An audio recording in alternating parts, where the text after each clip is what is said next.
To begin with, just a reminder that this is a rating summary, not a review of Deepwater Horizon, which has been rated for extended disaster sequences, gory images, and just that sense of peril and action through the film, or what the Australian board calls mature themes, and coarse language.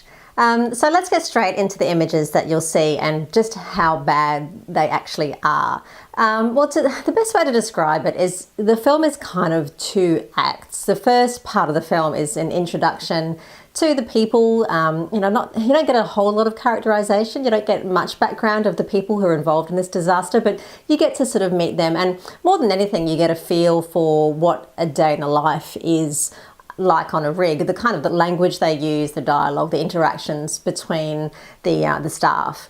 So that's kind of the first half of the film. The second half is basically the explosion. And I really can't stress enough just how intense and gripping and thrilling and exciting and harrowing this whole back half sequence is. It is one of the most intense things I think I've ever seen on screen. It is relentless and chaotic.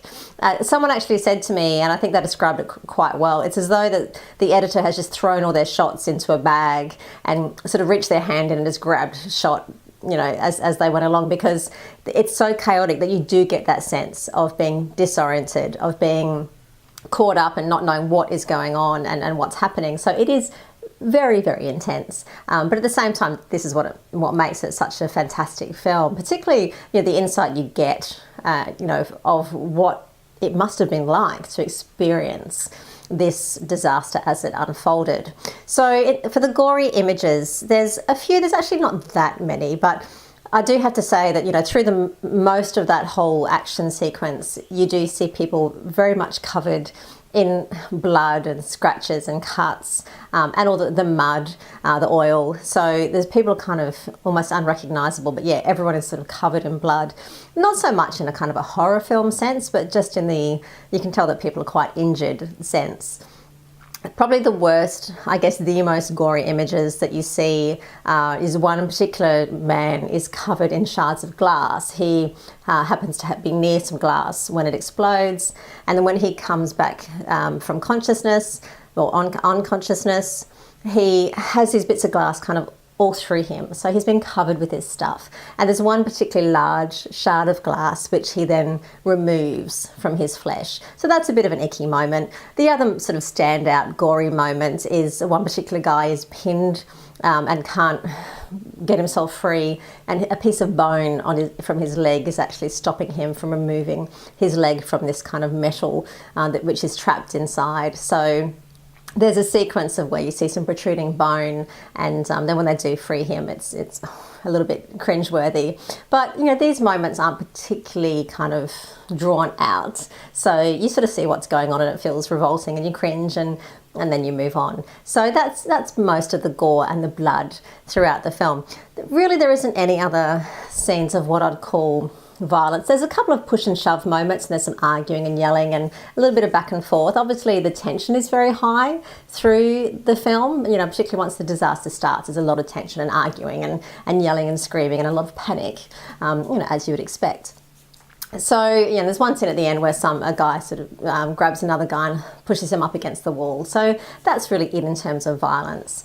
So the other thing I should say with blood and gore is, and this is one of the things that a lot of critics, particularly US-based critics, are slamming the film for, is that it doesn't go into the aftermath that happened after this explosion, the environmental impact and also the human impact of this disaster. The only hint of it in the film is that there is a bird that you see covered in oil which flies into a boat and sort of bangs its head so much because it's so weighed down and disoriented that it then kind of dies. So this is the only hint of what is to come. Personally, I didn't mind that because I think this is about the disaster, not about the aftermath, but Anyway, each their own. So onto sex and nudity. This hasn't really been rated or flagged that heavily for sex and nudity. There isn't actually any sex scenes, but you do see at the beginning of the film there is a man about to leave to go onto the rig, and he and his wife kind of are kissing and cuddling, and there's the implication then that they go on to have sex, but you certainly don't see it happen. And while there's no actual sort of nudity, you do see like a man in the shower, but you don't see any genitals or anything. You don't even see him from, I think you see him from like the shoulders up, and that's it. You see a woman kind of in her undies with a t-shirt, and a man in his boxer shorts. But yeah, nudity isn't really an issue in the film either. Alcohol, you see a woman drinking a beer. But that's it. I think there's a mention of someone being gifted a bottle of wine, and the recipient says, yeah, they drank it.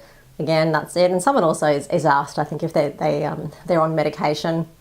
So that's the only drug reference in the film. As for swearing as well, there's one F word, I think a few S words. The A word is used once or twice. I think bastard is used, bitch. Well, there's actually quite a few sums of bitches used through the film. But again, that's pretty much it. So in terms of the other sort of content, it's actually quite, fairly harmless. It's just these intense action sequences. So personally, I really, really, really enjoyed the film. I thought it was amazing. And even though it's, it's about 107 minutes long, it just flew by for me. And the first half, I loved the way the dialogue is almost incoherent. Personally, I mean, most people would criticise that, but I loved it because there's so much tech speak, and the science, the technical side of this is actually very accurate. They use terminology and language and also the abbreviations, the jargon, which would be used in reality. And I love that. I love that it isn't dumbed down. But at the same time, they talk in such a quick-fire manner that you really have trouble following it. Personally, I love that too, because I don't get it. I don't understand what they're talking about, and I don't feel like I need to, because for me that isn't relevant to the story. You do follow enough that you do understand what is going on and what's going to play out. But this film is really about the disaster, the second half, and the intensity. So if you're afraid of explosions or being left out in the ocean or any underwater scenes, because there are a few scenes, but it's a shot from sort of the ocean floor. And, I've got to say, even me, who doesn't really suffer from claustrophobia, I did get that sense of, I don't know, it felt a little bit uncomfortable being down there in the deep, dark ocean. And obviously, if, you've been involved in any way in any kind of like oil rig activity and that sense of danger, then, this could be quite a confronting film for you. But for everybody else, I think this does give an amazing insight into what these people went through on April 20th in 2010. If you see the film, I'd really like to hear your thoughts, so please do leave me a comment below. If you'd like to know a little bit more about the details and the content of the film, then just check out my website, which is at cinemum.net.